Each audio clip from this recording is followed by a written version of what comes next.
Hello बच्चों, यहाँ प्रश्न है कि सदिश ए सदिश जोड़ बी सदिश और ए सदिश ऋण बी सदिश की लंब दिशा में मात्रक सदिश ज्ञात कीजिए। जहाँ ए सदिश दिया है 3 i cap plus 2j cap plus 2k cap और बी सदिश दिया है i cap plus 2j cap minus 2k cap. तो चलिए इस प्रश्न को हल करते हैं। मुख्य अवधारणा अगर इस प्रश्न का लिखूं, मुख्य अवधारणा तो क्या लिखेंगे कि यदि सदिशों के लंबवत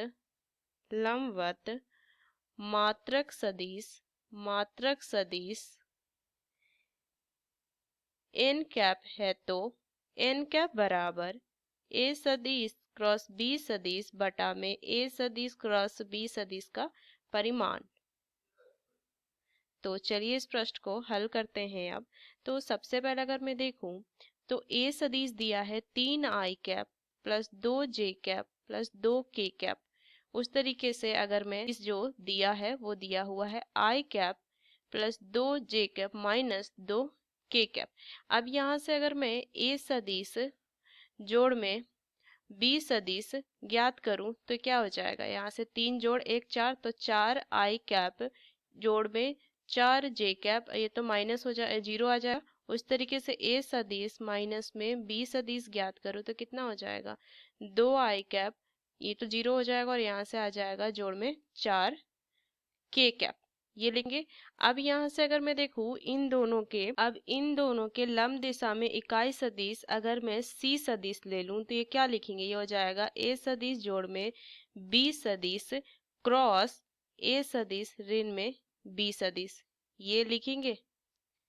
अब देखिए इसको अगर कैसे हल करेंगे, इसको सारणिक लेके हम हल करेंगे तो यहाँ से लिखेंगे i cap j cap k cap और इन दोनों का मान तो क्या ज्ञात किए हुए हैं, तो i कैप के गुणांक क्या है 4, j कैप के गुणांक 4 और ये 0। यहाँ से ये i कैप के गुणांक 2 0 और 4 आ जाएंगे। तो इसको बस हल करेंगे तो c सदिश बराबर क्या आ जाएगा, यहाँ से लिखेंगे 16 i कैप माइनस में 16 j कैप माइनस में 8 k कैप।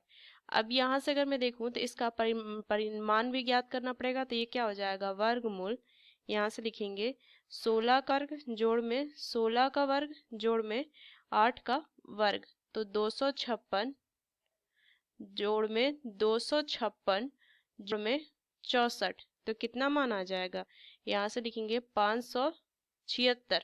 तो मान जो आ जाएगा किसका वर्ग हो जाएगा 24 का वर्ग है, तो इसका जो मान आ गया वो 24 आ गया। अब यहाँ से अगर मैं मात्रक सदिश ज्ञात करना है तो यहाँ से मैं क्या लिखूंगी, ये हो जाएगा मेरा मान c सदिश बटा में c सदिश का परिमाण। तो यहाँ से मान आ जाएगा 16 i कैप माइनस में 16 j कैप माइनस में 8 है k कैप बटा में 24। तो ये इसका सही उत्तर आ जाएगा, ये इसका सही उत्तर होगा। तो इस मुख्य अवधारणा का इस्तेमाल करके मैंने इस प्रश्न को हल किया। आशा करते हैं प्रश्न आपको समझ में आया। धन्यवाद।